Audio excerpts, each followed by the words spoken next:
What if I told you there's a place where Mickey Mouse isn't your friend? Deep in the overgrown woods of North Carolina lies a multi-million-dollar nightmare called Mowgli's Palace. It was meant to be a paradise, but it became a graveyard of secrets. Before you watch this, ask yourself, how much do you really want to know about what happens when the cameras stop rolling at Disney? This is the original creepypasta, Abandoned by Disney. My name is Christopher, and I've always been a bit of an urban explorer. But what I found at Mowgli's Palace changed everything.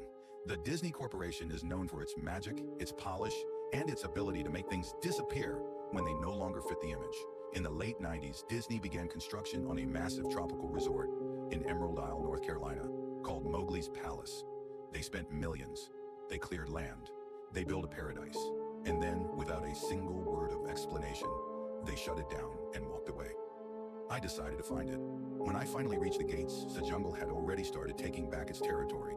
The paths were cracked, and the tropical plants were suffocating the structures. But it was the signs that gave me the first chill. Someone had spray painted over the welcome boards in jagged black letters, Abandoned by Disney. I pushed deeper into the resort. The main palace was a shell. Inside, the air was stagnant and smelled of wet fur and rot. Everything of value had been looted or smashed. But the deeper I went, the more preserved things felt. I found a set of stairs leading to a basement level. Above the door, a sign read, Mascots Only. The temperature dropped 10 degrees the moment I stepped inside. This was the backstage area, the tunnels where the performers would change. The walls were lined with hooks, and hanging from those hooks were costumes. They didn't look like fabric. They looked like skins. Empty, hollow skins of Goofy, Donald, and Pluto, hanging like meat in a locker.